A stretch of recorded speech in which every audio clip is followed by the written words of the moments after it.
एकूण वातावरण जे न्यूज चॅनलच्या माध्यमातून निर्माण केलं जात आहे ते असं आहे की या इराण आणि इस्रायल, अमेरिका आणि शिवाय आणखीन 10 देश पण आता त्याच्यामध्ये इन्व्हॉल्ड आहेत.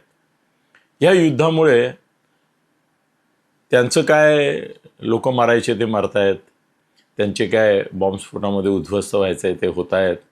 पण भारतीय अर्थव्यवस्था, जीवनव्यवस्था, सांस्कृतिक व्यवस्था, धार्मिक व्यवस्था, राजकीय व्यवस्था ही देखील फार मोठ्या संकटात सापडणार आहे, सापडली. अशा तऱ्हेचं चित्र उभं राहत आहे, म्हणजे केलं जात आहे. नॅरेटिव्ह काय तेच आहे की युद्ध तिकडे आहे पण आपण भोगणार आहोत त्याचे परिणाम. माझे काही या विषयावर थोडं चिंतन मनन करत असताना काही वेगळे मुद्दे आले. मला असं वाटतं की तुमच्याशी ते मी शेअर केले पाहिजेत. याचं कारण फारसे आलेले नाही, किंबहुना आलेलेच नाही. असं तुम्हाला कोणी सांगितलं का की या युद्धाचे काही फायदे देखील आहेत?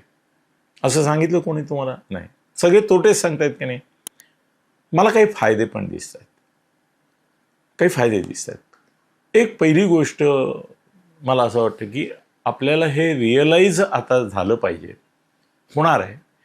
किंबहुना तुमच्या आमच्या मनात जर आपण सजगपणे बातम्या बघत असू तर हे आलं असेल की इतके दिवस आपण मुसलमानांपैकी बऱ्याच जणांना, सार्वत्रिक आपण म्हणायचं नसतं त्यामुळे सार्वत्रिक नको म्हणूया, आपण कायदा पाळूया, संविधानिक इशारे जे आहेत ते पाळूया, आचारसंहिता पाळूया, आणि आपण सरसकट 100% नाही पण सुन्नी मुसलमानांच्या संदर्भामध्ये देशामधल्या, ज्यांची संख्या आता साधारणतः 25 ते एकूण 35 कोटीच्या आसपास मुसलमान आहेत. 140 कोटीपैकी 140 पैकी 35 कोटी मुसलमान आहेत. त्यातले साधारणतः 5 ते 7 कोटी मुसलमान हे शिया आहेत आणि बाकीचे 27, 28, 45 काय जे तुम्ही समजाल ते सुन्नी आहेत. आपल्याला असं नेहमी वाटत आलं की यांच्यापैकी बहुसंख्य लोकांना हिंदुस्थानपेक्षा पाकिस्तान अधिक प्रिय आहे. त्यांचा देश त्यांना पाकिस्तान वाटतो. पाकिस्तानच्या सुखदुःखात ते समरस होतात. शिया मुसलमानांच्या संदर्भामध्ये आपण काही कॅल्क्युलेट करतच नव्हतो, आपल्याला काही रिअलायझेशन नव्हतं. आत्ता काल ज्या पद्धतीने जगामध्ये कुठे नाही झाले एवढे मोठे, ज्याला निदर्शनं म्हणू, त्या शियापंथीय प्रमुख त्यांच्या त्या खामेनीच्या हल्ल्यातील मृत्यूनंतर ती भारतात झाली. किंवा जगात मिळून जेवढ्या लोकसंख्येने, शिया लोकसंख्येने, इराण धरून लोकांनी भाग नाही घेतला निदर्शनांमध्ये अमेरिकेविरुद्धच्या, तेवढा भारतामध्ये शिया मुसलमान, म्हणजे जे 5-7 कोटी शिया आहेत त्यातली लहान मुलं आणि काही प्रमाणात बायका सोडून जवळजवळ सगळे रस्त्यावर आले. आपल्याला पहिल्यांदा ही जाणीव होती, हा फायदा आहे आपला, की आपण ज्यांना आपल्याशी एकरूप समरूप समरस समजून आपल्या समाजाचा घटक समजतो, त्यांच्यामध्ये देखील देशनिष्ठा, देशभावना, त्यांची राष्ट्रभावना ही ज्या पद्धतीने ते शिया संदर्भात व्यक्त झाले, त्याच्यामुळे त्यांचा देश हा हिंदुस्थान नाही तर इराण आहे. आणि यांचा सुन्नी पंथीयांपैकी बऱ्याच जणांचा, सरसकट म्हणून मी कोणाचा जातीय हे करू इच्छित नाही, ठपका नाही ठेवू शकत, ठेवायचाही नसतो, पण सुन्नी पाकिस्तानकडे तर शिया इराणकडे आहेत. त्यांचा राष्ट्र, त्यांना राष्ट्रप्रेम जे आहे, त्यांना त्यांचा प्रमुख कोण वाटतो? त्यांना हिंदुस्थानचे पंतप्रधान मोदींपेक्षाही त्यांना खोमेनी जास्त प्रिय होता. हे एक रिअलायझेशन मनामध्ये ठेवून द्या. दुसरी एक गोष्ट मला असं वाटतं की तेलाचे भाव आणि शेअर बाजार, याचं आपल्या इकडे खूप मोठ्या प्रमाणावर, आता टी व्हीवर तर त्याच बातम्या आहेत की नाही, हो ना. तर फक्त जगामध्ये भारत हा एकच देश आहे का की जो बाहेरून तेल आणतो? सांगा ना मला. सगळे ना 90% जग हे 10% देशांकडून तेल घेतं. म्हणजे आपल्याला जी तेल वाढ होणार आहे, म्हणजे तेलाची भाव वाढवणार आहे, ती फक्त आपल्याला होणार आहे का? नाही ना, ती सगळ्या जगाला होणार आहे. ते करोनासारखं आहे बघा, की करोना जगामध्ये पसरला, जगातल्या सगळ्या देशात पसरला, तो काही भारतात नव्हता. त्यामुळे तो प्रश्न हा जागतिक प्रश्न झाला. आणि एखादा प्रश्न जेव्हा जागतिक होतो तेव्हा जागतिक पातळीवर इतर देश ज्या पद्धतीने त्याला सामोरे जातात तसंच आपणही जायला पाहिजे आणि जाणार. सगळ्याच देशांना ऑइलच्या संदर्भात हा प्रश्न पडणार. ते कसं सोडवणार, ते काय मात करणार, ते काहीतरी उपाययोजना करणार. त्याच्यापेक्षा अधिक प्रभावी उपाययोजना आपण कदाचित मोदींच्या नेतृत्वाखाली करू शकू. आपण पर्याय शोधू. आपण आपलं रशियावर अवलंबून होतो. रशियन तेल ट्रम्पने बंद केलं. आपण न बोलता गुपचूप कबूल केलं. रशियातून तेल बंद केलं. इराणकडून घेत होतो. इराण पण आता बंद झालं. पण जगामध्ये आहे ना, तेल काय फक्त यांच्याकडेच आहे असं नाही आहे. अमेरिकेकडे तेल अवेलेबल आहे. व्हेनेझुला आता त्यांच्याकडे आहे. तेल तुम्हाला मिळणार. थोडं त्याचा प्रवास लांबला ते आता त्यांची खाडी त्यांनी बंद केल्यामुळे. तर ते सगळ्या जगाला जे होणार ते होणार आहे. आपल्याला मुद्दाम काही वेगळं होणार आहे का नाही होणार आहे. शेअर बाजार जागतिक पातळीवर जे काय होणार ते होणार आहे. सोन्या चांदीचे भाव वाढत आहेत. ते जागतिक पातळीवर होणार आहे. मुद्दाम भारताला आयसोलेटेडली काही त्रास होणार आहे का नाही होणार आहे.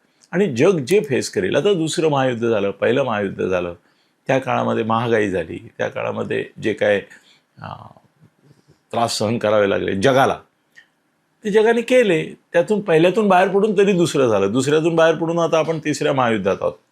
अजून मी याला तिसरं महायुद्ध म्हणत नाही आहे. याचं कारण त्या आखाती एरियापुरतं मर्यादित आहे.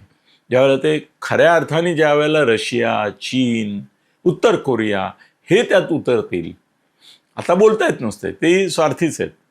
ते म्हणतात की ठीक आहे, फुकाचे मुखी बोलता काय व्हायचंय, बोलायला काय जात आहे.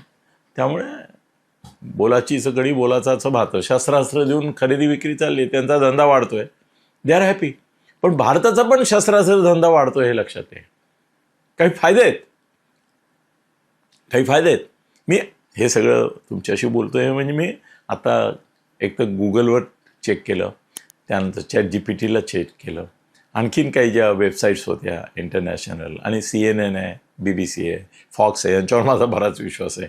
त्यांचे ॲनालिटिकल जे हे येत आहेत त्याच्यामधून जे मुद्दे ते तुमच्यासमोर मांडतो. याच्यामध्ये एक 3-4 फायदे पण आहेत, तोटे आहेत. ते तोटे काय आहेत, ते जगाला होणार आहेत तेच तोटे आपले आहेत. मुद्दाम आपल्याला वेगळा होत नाही आहे. याच्यामध्ये एक लक्षात घ्या की आत्ता इस्रायलवरून आलेत मोदी आणि फार गळामिठ्या करून आलेत. त्यामुळे इस्रायल आपला मित्र आहे, आपल्याला इस्रायल त्रास देणार नाही, काही नाही, आपल्याला इस्रायलचा त्रास नाही.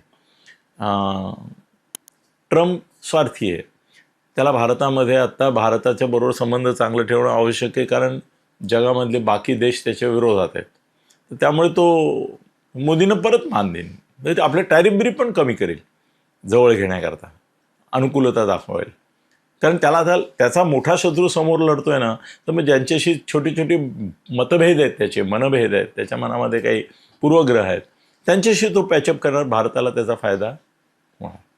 दुसरी एक गोष्ट अशी की चीन, रशिया, उत्तर कोरियाशी काही आपला संबंध नाही, पण चीन आणि रशिया हे अमेरिका इथे युद्धात असताना भारताला ओबलाइज करण्याची संधी सोडणार नाहीत.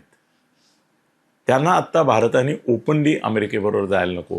त्यामुळे रशिया आणि चीन आपल्याला बऱ्यापैकी चांगली वागणूक देईल असं या CNN वगैरे यांचे जे ॲनालिसिस पाहिले मी त्याच्यावरून दिसतं. दुसरी एक गोष्ट अशी आहे की भारतामध्ये लोक सावध आहेत, आता सावध होतील. हे विरोधी पक्ष, पर्टिक्युलरली राहुलच्या नेतृत्वाखाली ज्या प्रकारचा विरोधी पक्ष आता बळ पकडू बघतोय, त्याच्यामध्ये लोकांना कळेल की बांगलादेशमध्ये सत्ता उलथवून लावली. तेच तंत्र आता ट्रम्प काय म्हणतोय, इराणी लोकांना सांगतोय बंड करा. उद्या भारतातल्या लोकांना त्यांनी बंड करा सांगितलं असतं, आता सांगणार नाही, आता हिंमत नाही त्याची. आता वेगळ्याच राजकारणात तो अडकला. याचा आपल्याला फायदा आहे. भारतामधली राजकीय अशांतता कमी होईल, कारण तो तिकडे एंगेज राहील आता. नाहीतर त्यांनी भारत हा त्याचा टार्गेट केला असता. हा फार मोठा फायदा आहे. मोदींनाही याच्यात रिलीफ आहे पॉलिटिकल. नाहीतर आता राहुल अमेरिकेचा एजंट म्हणून हे सगळं इथे शेख हसीनाच्या बाबतीत जसं बांगलादेशमध्ये घडलं तसं घडवायला सिद्ध झाला होता. तर हा सुद्धा फायदा आहे आपल्याला. आणखीन एक मला असं वाटतं की मुस्लिम देश आपसात ज्या पद्धतीने भांडतायत, त्यामुळे या देशातल्या मुसलमानांना देखील थोडं रिअलायझेशन होईल की धर्माच्या आधारे ऐक्य होत नाही. आपल्याला या देशातल्या हिंदूंबरोबर जुळवून घ्यायला पाहिजे. या देशात राहायचं असेल तर हिंदूंच्या बरोबर सहजीवन हे अपरिहार्य आहे. काही फायदे आहेत, काही तोटे आहेत. साधारणतः चित्र तुमच्यासमोर ठेवलं. धन्यवाद.